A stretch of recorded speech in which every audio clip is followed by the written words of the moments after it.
Welcome guys, this is Himanshu Singh. कैसे हो आप सब? उम्मीद है बढ़िया कर रहे होंगे, अच्छा कर रहे होंगे। चलिए, आज है अपन अपने यहाँ पे द हिंदू के एनालिसिस के साथ। आज की तारीख है 18 नवंबर 2021, थर्सडे। ठीक है, तो आज अपन देखेंगे अपने द हिंदू का कंप्लीट एनालिसिस। ठीक है, तो चलिए शुरू करते हैं। उससे पहले मैं आपको बता दूं, अगर आपको इसका पीडीएफ चाहिए हो, ये जो न्यूज़पेपर है इसका पीडीएफ चाहिए हो, तो नीचे टेलीग्राम चैनल की लिंक दी हुई है डिस्क्रिप्शन बॉक्स में, वहाँ से टेलीग्राम चैनल ज्वाइन कर लीजिएगा। ठीक है, वहाँ आपको डेली बेसिस पे द हिंदू की पीडीएफ मिल जाएगी, और डेली बेसिस पे जो एक्स्ट्रा नोट्स वगैरह जो यहाँ पे प्रोवाइड करता हूँ मैं, एक्स्ट्रा जो न्यूज़पेपर से रिलेटेड जो नोट्स बने हुए होते हैं एक्स्ट्रा, वो सारे भी वहाँ पे प्रोवाइड करता हूँ। ठीक है, और भी जो अदर चीज़ें हैं वो भी वहाँ पे प्रोवाइड कर देता हूँ। ठीक है, तो इसलिए वहाँ ज्वाइन कर लीजिएगा, और अगर वीडियो अच्छा लगा हो तो चैनल को सब्सक्राइब कर देना। ठीक है, और लाइक भी कर देना। चलिए शुरू करते हैं। तो यहाँ पे सबसे पहला जो हमारा आर्टिकल है, इसमें क्या हुआ आपको मालूम होगा, UAPA। UAPA का फुल फॉर्म क्या होता है? Unlawful activity prevention act. ठीक है, तो इसके तहत क्या हुआ कि अभी जैसे जो हमारे सुप्रीम कोर्ट है, उन्होंने क्या किया है, 2 लॉयर और 1 जर्नलिस्ट, इनको बचाया है त्रिपुरा पुलिस से, ताकि वो UAPA का यूज़ करके उनको अंडर कस्टडी में नहीं ले सके। अब ये UAPA क्या है? वैसे तो आपको बहुत बार बताया है मैंने, फिर भी अभी बता देता हूँ। देखो, UAPA एक्ट जो है, ये मतलब इसका फुल फॉर्म क्या होता है? Unlawful activity prevention act. ठीक है, और इसका एम क्या होता है? इसका एम होता है प्रिवेंशन करना। किस चीज़ से बचाना? Unlawful activities association in India. मतलब जैसे जो अनलॉफुल एक्टिविटीज़ होती है ना, जैसे टेररिज्म वगैरह और टेरर वगैरह, ये सारी चीज़ें, मतलब एक तरीके से आप बोल सकते हो जो भी चीज़ें इंटीग्रिटी और सोवरेनिटी, इंडिया की जो सोवरेनिटी और इंटीग्रिटी है उसको तोड़ना चाहती है।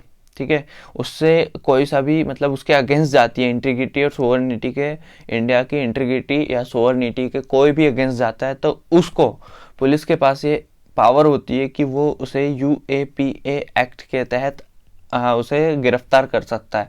और उसे इस एक्ट के तहत गिरफ्तार करने के बाद क्या है कि मतलब जैसे पूछना बताना नहीं पड़ता है उसे कि किस लिए गिरफ्तार किया है, क्या गिरफ्तार, बस उसको शक के बिहाफ पे क्या कर सकते हैं, गिरफ्तार किया जा सकता है इस एक्ट के तहत। ठीक है, और 80 to 90 डेज तक उसे कस्टडी में रखा जा सकता है, बिना कोर्ट में क्या किए, मतलब बिना कोर्ट में दिखा, मतलब बिना कोर्ट में उसके वो किए। ठीक है, उसे इतना टाइम तक कस्टडी में रखा जा सकता है, यहाँ पे ऐसा बोला गया। ठीक है, अब ये जो एक्ट है ये कब लाया गया था? ये 1967 में लाया गया था।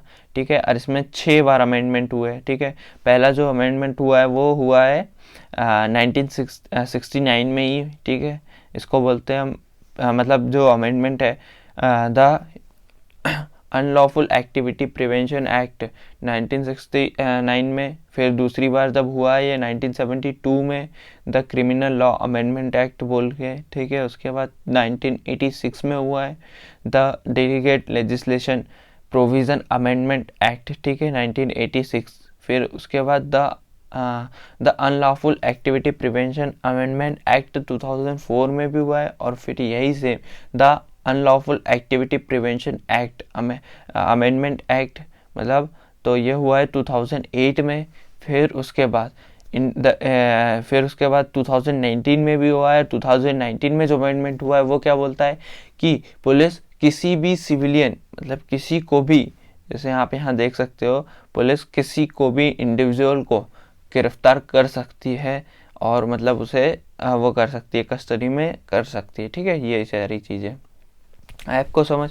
चलिए अब नेक्स्ट देखते हैं। यहाँ पे नेक्स्ट हमारा जो इम्पोर्टेंट आर्टिकल है, उतना खास ही कुछ इम्पोर्टेंट नहीं है, बस ये आपको एक मतलब एक अगर मेंस में आंसर राइटिंग लिखना है तो उसमें कहीं पे फैक्ट्स वगैरह में यूज़ कर सकते हो आप, इसलिए इस चीज़ के लिए बता रहा हूँ। ये जो है, ये इसमें बोला जा रहा है कि ये जो आर्टिकल है इसमें बोला जा रहा है कि मतलब जैसे जो पैंडेमिक के टाइम जो स्कूल एजुकेशन है वो बहुत ज़्यादा मतलब क्या बोलना चाहिए, बहुत ज़्यादा गिर गिर गिर गया है उसका, मतलब जैसे जो हमारा बहुत ज़्यादा लॉस हो चुका है उसमें उसमें इस आर्टिकल में बताया जा रहा है कि जैसे जो बच्चे हैं ठीक है। बच्चे जो है छोटे बच्चे जैसे फर्स्ट और सेकंड क्लास के, उनने तो कभी क्लास लगाई ही नहीं, ठीक है। और भी जो फिर अदर है उन लोगों ने में से भी जो 70% बच्चे हैं उन्होंने क्लास लगाई ही नहीं, ऐसा बोला जा रहा है इसमें। और जैसे ये सब कब हुआ, किस कारण हुआ, ये सब हुआ कोरोना के कारण, ठीक है। और इसमें बोला जा रहा है कि जैसे मतलब कुछ जो स्टेज जैसे जो ऑनलाइन स्टडी उन लोगों ने भी क्या किया, उनने भी ऑनलाइन स्टडीज़ जो है उन्होंने क्या किया, बच्चों को दो कैटेगरी में बांट दिया, मतलब भेदभाव करना हो गया है। एक जो कैटेगरी थी उसमें क्या था, जिन बच्चों के पास फ़ोन था, जिन बच्चों के पास डाटा था, जिन बच्चों के पेरेंट्स कैपेबल थे उनको पढ़ाने के लिए, जिन बच्चों के पास सुविधाएं थी सारी, ये सब कुछ एक एक ये ग्रुप हो गया, ठीक है। उसके बाद दूसरा जो ग्रुप हुआ उसमें कि ना उनके पास मोबाइल है, ना उनके पास पैसे है, ना उनके पास मतलब रिचार्ज के लिए वो है, ना उनके पास कुछ साधन है। और ऊपर से उनका जो घर के क्राइसिस वगैरह बहुत ज़्यादा बढ़ गए थे पैंडमिक के कारण, उनके पापा वगैरह जो काम करते थे वो भी नहीं हो रहे थे। तो ये क्या हो गया, एक मतलब डिस्क्रिमिनेशन पैदा कर दिया था वहाँ पे एजुकेशन में भी, ठीक है। ये सारी चीज़ें थी और कुछ नहीं खास बताया गया, तो वही चीज़ें इसमें बोली है, ठीक है। उसके बाद हम नीचे आते हैं, यहाँ पे जैसे एक आर्टिकल दिया हुआ है कि जो मतलब जैसे इंडो एंग्लो इंडियन लीडर्स होते हैं। अब एंग्लो इंडियंस कौन से होते हैं ये सबसे पहले जान लीजिए। एंग्लो इंडियंस वो होते हैं सबसे पहले कि जैसे जो मतलब जो ब्रिटिश में पैदा, मतलब दो कैटेगरी के लोग एंग्लो इंडियंस कहलाते हैं। पहला जो पैदा कहाँ पे हुआ है, मतलब जैसे ब्रिटेन वगैरह ये इसमें, लेकिन उनकी रेसिडेंसी कहाँ की है, मतलब वो रहते कहाँ है, रेसिडेंसी कहाँ की है, इंडिया में, ठीक है।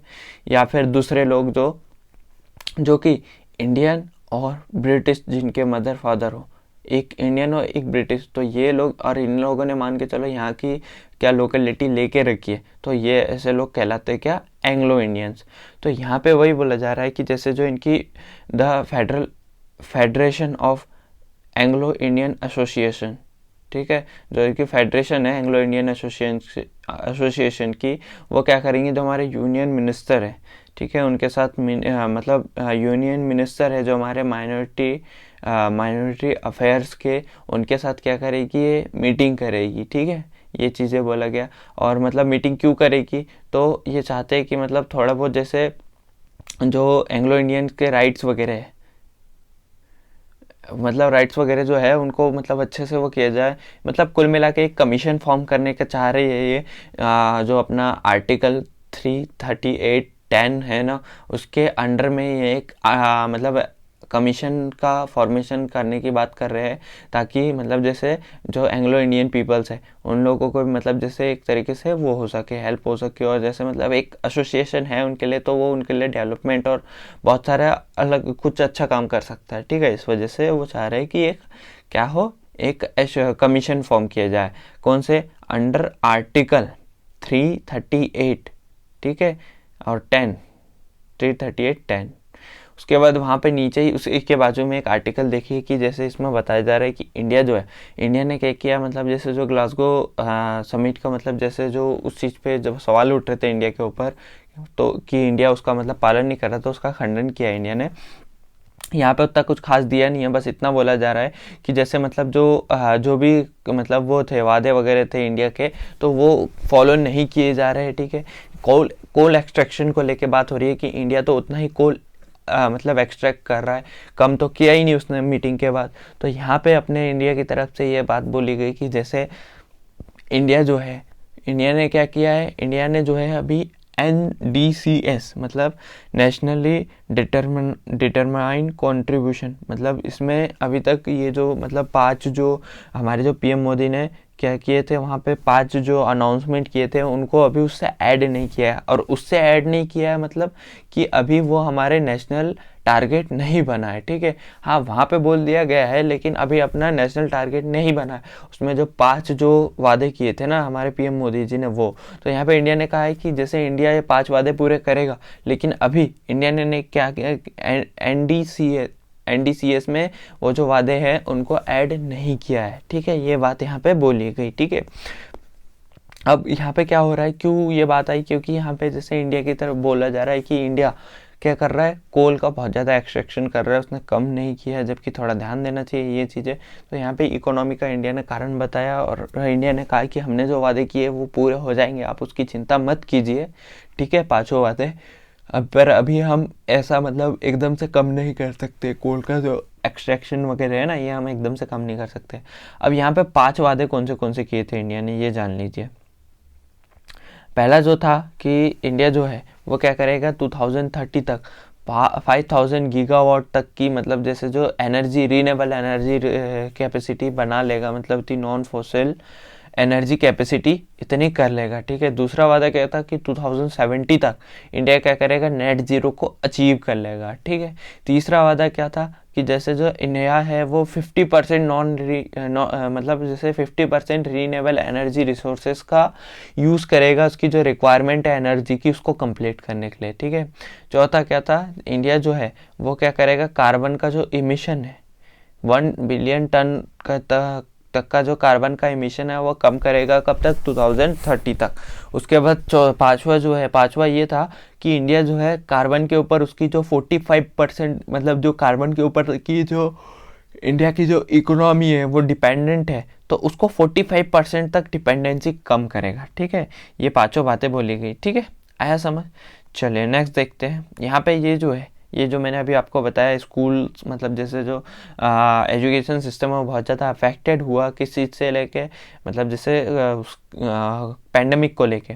तो यहाँ पे उसी का ग्राफ दिया हुआ है, ठीक है। तो सबसे ज़्यादा आप यहाँ देख सकते हो, ये ग्राफ अच्छे तरीके से बता देगा आपको, एक हेल्प कर देगा, लगे तो इसका स्क्रीनशॉट लेके रख लीजिए, स्क्रीनशॉट लेके रख लीजिए। मैं इसको अच्छे से, हाँ, अब स्क्रीनशॉट लेके रख लीजिए इसका। यहाँ पे आप देख सकते हैं कि जो सबसे कम बच्चे जो है, मतलब जैसे परसेंटेज से देखा जाए तो सबसे कम रूरल एरियाज़ में, तो सबसे कम स्कूल कौन गया, मतलब सबसे कम एजुकेशन किसकी हुई, कौन से एरिया की, जो अपना राजस्थान वाला एरिया है, उत्तर प्रदेश, बिहार, झारखंड, ठीक है, वेस्ट बंगाल। ये जो कुछ मतलब जो रेड में दिख रहे हो आपको, डार्क रेड में, यहाँ पे बहुत कम जैसे परसेंट में, अराउंड 0 से 20% तक के ही बच्चे क्या किए,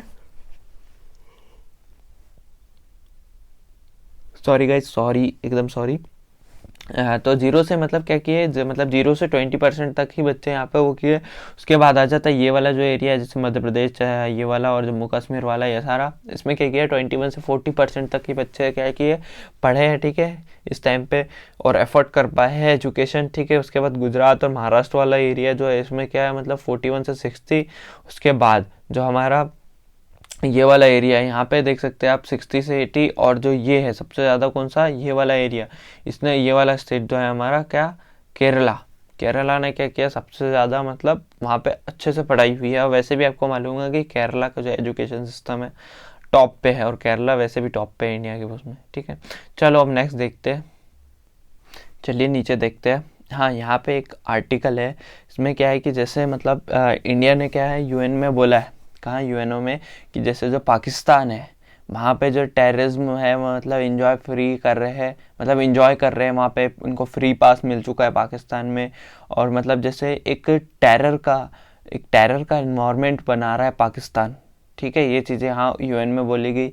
ये हमेशा से मतलब इंडिया की तरफ से बोला गया कि जैसे हमेशा के से ही मतलब जैसे जो पाकिस्तान की पॉलिसी है और हिस्ट्री देखी जाए तो उन्होंने यही किया है कि टेररिज्म को सपोर्ट किया, इंडिया को हार्म करने की कोशिश की है उससे हमेशा, ठीक है। और यही चीज़ें बोली जा रही कि अभी जम्मू कश्मीर वगैरह का हिस्सा जो है, इस चीज़ को लेके जो है पाकिस्तान भी मतलब बहुत ज़्यादा वो हो रहा है। तो वही यहाँ पे इंडिया ने साफ साफ बोल दिया है कि जो जम्मू कश्मीर और जो लद्दाख वाले एरिया है, ये इंडिया का इंटीग्रेट पार्ट है, अखंड अखंड पार्ट है इंडिया का, ठीक है। जिसके मतलब जैसे जो अलग नहीं हो सकता, ठीक है। ये सारी बात बोली गई और कुछ नहीं है, बस इतना ही बोला गया कि वहाँ पे टेररिज्म वगैरह का बढ़ाई जा रही है, तो उस चीज़ पे कुछ एक्शन लेना चाहिए, और कुछ खास नहीं है, ठीक है। जितना तो आपको भी पता है हमेशा। यहाँ पे एक जो है एक इम्पॉर्टेंट आर्टिकल दिया है कि इंडिया एंड रशिया जो 6 दिसंबर को क्या करेंगे, 2+2 मतलब मीटिंग होल्ड करेगा, ठीक है। अब ये 2+2 मीटिंग क्या होती है, 2+2 मीटिंग ये है कि मतलब अपने तरफ से भी जो अपने तरफ से भी कोई दो जो डेलीगेट्स लोग हैं वो, और उधर साइड से रशिया की तरफ से भी कोई 2 डेलीगेट्स जो लोग हैं वो उस मीटिंग को अटेंड करेंगे, ठीक है। तो अपनी की तरफ से कौन करेगा, एक्सटर्नल मिनिस्टर जो हमारे एस जयशंकर, और जो डिफेंस मिनिस्टर है राजनाथ सिंह, ठीक है, ये हमारी तरफ से मीटिंग को रिप्रेजेंट करेंगे, ठीक है। और हो सकता है कि जो मतलब जैसे जो प्राइम मिनिस्टर नरेंद्र मोदी और जो वहाँ के रशिया के वो है मतलब जो पीएम है व्लादिमीर पुतिन वो भी मिल सकते हैं, ठीक है, 6 दिसंबर को दिल्ली के अंदर एक दूसरे के साथ। तो ये अभी 6 दिसंबर को होने वाली मीटिंग है, अभी से अपन इसके ऊपर बात नहीं करेंगे। ये जिस दिन मीटिंग हो जाएगी उस दिन अच्छे से आर्टिकल आएगा इसके ऊपर, क्या क्या साइन हुआ, क्या क्या बातें हुई, वो सारा तो वो वहाँ पे पढ़ेंगे। बस यहाँ पे अभी जान लीजिए कि डिफेंस सेक्टर को लेके, साइंस एंड टेक्नोलॉजी और ट्रेड को लेके मतलब यहाँ पे बातचीतें होने वाली है, हो सकता है, ठीक है। चलिए नेक्स्ट देखते हैं गाइस। वहीं नीचे आ जाओ तो यहाँ पे आपको एक आर्टिकल दिख रहा होगा, ये उतना खासा इंपॉर्टेंट नहीं है लेकिन एक उस चीज़ के लिए ये रख लीजिए। इसमें क्या है कि जो एमपी गवर्नमेंट है उन्होंने कहा है कि अब वो राशन जो है वो सिर्फ जो फुल्ली वैक्सीनेटेड लोग हैं उन्हीं लोग को जाएगी। और ये जो किया गया है, ये क्यों किया गया है, ये इसमें बताया गया है कि बस वैक्सीनेशन के मतलब जो उसको बढ़ाने के लिए, उसको वैक्सीनेशन को बढ़ावा देने के लिए किया गया, ठीक है। उसके बाद यहाँ पे एक इम्पॉर्टेंट आर्टिकल, जैसे जो rural road scheme get more time, मतलब वो टाइम लेगी, कौन सी, जो प्रधानमंत्री ग्राम सड़क योजना है, ठीक है।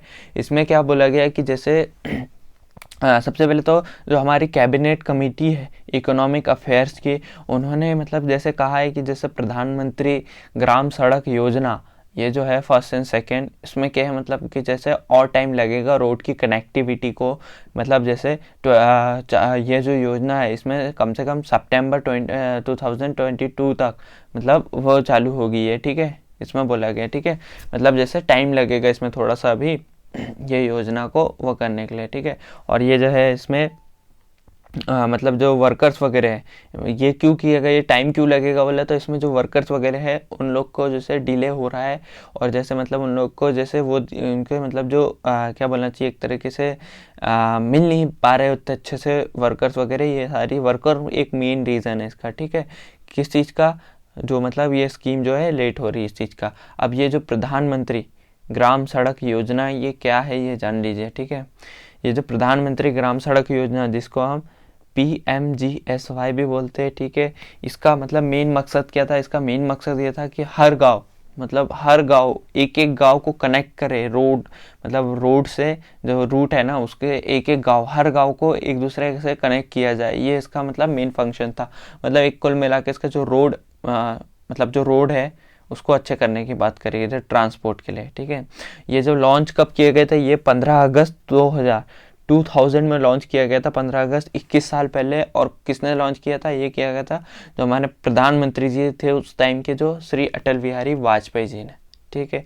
आए समझ प्रधानमंत्री ग्राम सड़क योजना क्या है, 21 साल से चलती आ रही, ठीक है। उसके बाद यहाँ उसी के बाजू में एक इम्पॉर्टेंट आर्टिकल दिया है कि जैसे जो हमारे जो मतलब यूनियन कैबिनेट मिनिस्ट्री है, उन्होंने डिसाइड किया है कि जैसे जो कुछ गांव है, मतलब बहुत सारे ऐसे जो अनकवर्ड विलेजेस है जहाँ पे मतलब जैसे जो टावर वगैरह, मतलब जैसे जो एक तरीके से नेटवर्क वगैरह और एक इंटरनेट की सुविधा नहीं है। तो जैसे कि जो स्टेट्स है आंध्र प्रदेश, छत्तीसगढ़, झारखंड और महाराष्ट्र और उड़ीसा, यहाँ पे कुछ गांव है, तो वहाँ पे जो है इंडिया मतलब जो गवर्नमेंट हमारी क्या करेगी, वो 4G जो 4G मोबाइल सर्विस है, मतलब 4G मोबाइल सर्विस का जो वो है, ठीक है, उसको प्रोवाइड करेगी, ठीक है।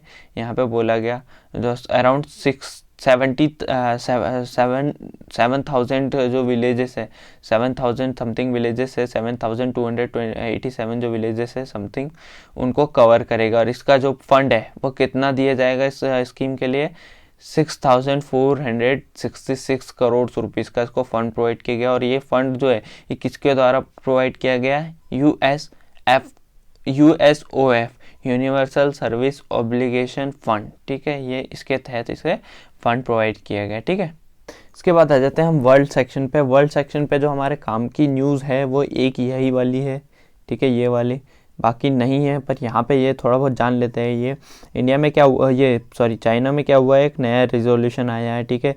ये वैसे तो हर साल मतलब हर जो मतलब टाइम होता है प्रेसिडेंट का वहाँ के जो, तो उसके साथ एक नया रिजोल्यूशन वो पास करते हैं, कभी भी कर लेते हैं, ठीक है। पहले भी हुए हैं 2-3 रिजोल्यूशन ऐसे पास, अभी भी उन्होंने किया है। तो इस चीज़ में यहाँ पे मतलब जैसे ये वैसे तो डिस्कस नहीं किया गया क्या रिजोल्यूशन पास हुए, क्या चीज़ें हैं, ठीक है, मतलब ये सारी चीज़ें डिस्कस नहीं की गई है, लेकिन फिर भी मतलब जैसे बताया जा रहा है यहाँ पे कि जैसे ये जो रिजोल्यूशन है इसमें क्या मतलब मैरीटाइम वगैरह और जैसे जो ताइवान के साथ रिलेशंस वगैरह और जो अदर चीज़ें उस चीज़ के लेके यहाँ पे मतलब जैसे मतलब उस चीज़ को लेके रिजोल्यूशंस आए हैं, ऐसा बोला गया और कुछ नहीं, ठीक है। उसके बाद हम नीचे चलते हैं, हमारा इंपॉर्टेंट आर्टिकल्स देखते हैं।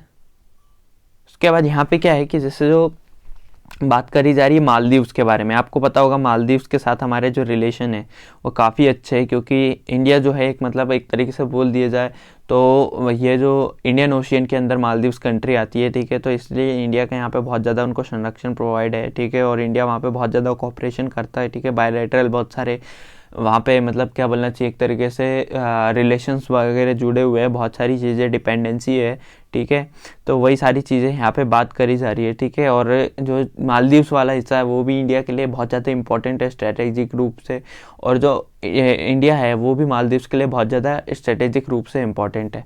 देख लीजिए कैसे इंपॉर्टेंट है, मैं बताता हूँ आपको। देखो ये इंडिया है, ठीक है, ये मालदीव्स है, तो मालदीव्स जो है वो इंडियन ओशन में पड़ता है, ठीक है। अब मालदीव्स को की खुद की टेरिटरी की सुरक्षा और जो अदर चीज़ें हैं जिससे लड़ना है उसे, तो उसके लिए उसे चाहिए होती इंडिया की ज़रूरत, ठीक है।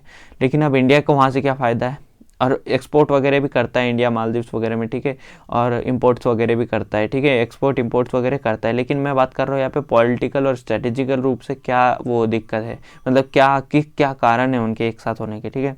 तो अब इंडिया समझ आया, मतलब मालदीव्स का समझ आया क्यों, क्योंकि वो अपनी सुरक्षा और जैसे जो चाहता है बहुत सारी चीज़ों से मालदीव्स अकेला नहीं लड़ सकता, क्योंकि छोटी कंट्री है वो, ठीक है। उसके बाद इंडिया यहाँ पे डेवलपिंग कंट्रीज बनते जा रही है, जिसकी वजह से इसका थोड़ा प्रभाव पड़ता है, तो इसको हेल्प चाहिए, ठीक है। ऊपर से ये जो है इंडियन ओशियन में आता है। अब ईस्ट इंडिया को क्या इसमें यहाँ पे क्या इंटरेस्ट है, यहाँ पे क्या इंडिया को मतलब फ़ायदा है, तो इंडिया को यहाँ पे फ़ायदा ये है कि कोई भी इसका जो लैंड है उसको इंडिया के खिलाफ यूज़ नहीं कर सकता स्ट्रेटेजिक रूप से, और बहुत सारी जो अदर चीज़ें हैं जैसे आजू बाजू नेबरहुड से रिलेशंस वगैरह अच्छे, ये सारी चीज़ें वो करती है, ताकि अपन जैसे कभी आगे आने पे काम आने पे उनका यूज़ कर सके थोड़ा बहुत, मतलब जैसे कुछ चीज़ें का यूज़ कर सके। यहाँ पे क्या हो रहा है अभी, ये न्यूज़ में क्यों आया कि यहाँ पे जो है मालदीव्स में यहाँ क्या इंडिया आउट करके #इंडिया आउट करके एक मूवमेंट चल रहा है सोशल मीडिया पे, ठीक है, जिसमें मतलब जैसे बताया जा रहा है कि इंडिया जो है वो मालदीव की जो सोवरनिटी और ये चीज़ों को ख़त्म कर रहा है, जैसे वहाँ पे ऐसा चल रहा है। बाकी वहाँ की जो फिर गवर्नमेंट है उन्होंने डायरेक्टली खंडित की इस बात को डिनाई कर दिया, उन्होंने डायरेक्टली कहा कि ऐसा कुछ नहीं है, इंडिया जो है हमारा बहुत अच्छा एक पार्टनर है, ठीक है, ये सारी बात करी है, और बहुत अच्छा मतलब जैसे एक नेबर भी है और बहुत हेल्प करता है, ये सारी चीज़ें यहाँ बात करी गई, ठीक है। इंडिया और उसके बीच के कॉपरेशंस और रिलेशंस को दिखाया गया क्या क्या चीज़ों में, जैसे यहाँ देख ले threats of trans border terrorism, ठीक है, ट्रांस बॉर्डर टेररिज्म, पायरेसी मतलब जैसे जो समुद्री लुटेरे रहते हैं, ठीक है, और narco trafficking, climate change, cyber security, human trafficking, ठीक है, ये सारी चीज़ों में क्या करता है इंडिया उसके साथ उनको कॉपरेट करता है, ठीक है। ये सारी चीज़ें हम बताएगी जो वहाँ के जो मतलब जैसे जो मतलब मिनिस्टर्स थे उनके द्वारा, वहाँ के जो प्रेसिडेंट थे उनके द्वारा, और ये जो चीज़ें हो रही है #इंडिया आउट, ये जो है बोला गया है कि ये जो है ये यहाँ के जो पीपल्स है उनका कहना, मतलब मालदीव के जो पीपल्स है उनका ये कहना नहीं है, ये कोई स्मॉल ग्रुप है जो नहीं चाहता कि मतलब इंडिया के साथ अच्छे रिलेशंस रहे, मालदीव के बहुत छोटा ग्रुप है ये सारी चीज़ें कर रहा है, ऐसा बोला गया यहाँ पे। जो यहाँ की पीपल्स है वो ऐसा नहीं कर रहे, ठीक है, ये सारी चीज़ें। उसके बाद अपन देखें तो कुछ भी खास नहीं है, बस यहाँ पे एक इम्पॉर्टेंट आर्टिकल ये वाला बिजनेस सेक्शन में है कि जैसे जो जीडीपी है वो 10% तक ग्रो हो सकती है जब अपना जो फाइनेंशियल ईयर है 2022 वाला, ठीक है, 22 से 23 मतलब ये जो फाइनेंशियल। बाकी स्पोर्ट्स सेक्शन में भी कुछ नहीं है खास, ठीक है। चलिए अपन चलते हैं अपने एडिटोरियल्स की तरफ। गाइस एडिटोरियल सेक्शन जैसे हम सेकंड पार्ट में करते हैं, इसके बाद जस्ट सेकंड पार्ट आने वाला है, ये वाला आप वीडियो देखोगे तब तक सेकंड पार्ट बन के रेडी हो जाएगा, ठीक है। मैं जैसे इसको अपलोड करता हूँ, क्योंकि अपन एडिटोरियल्स को आपको भी पता है कि अपन एकदम वेरी डीपली में बहुत ज़्यादा डीप में डिस्कस करते हैं, ठीक है, इसलिए। तो चलो अपने न्यूज़ सेक्शन अच्छे से कवर कर लिया, अब चलो करते हैं अपना एडिटोरियल्स, तो नेक्स्ट पार्ट में करते हैं, ठीक है। चलो मैं नीचे डिस्क्रिप्शन में लिंक दे दूँगा उसकी, ठीक है।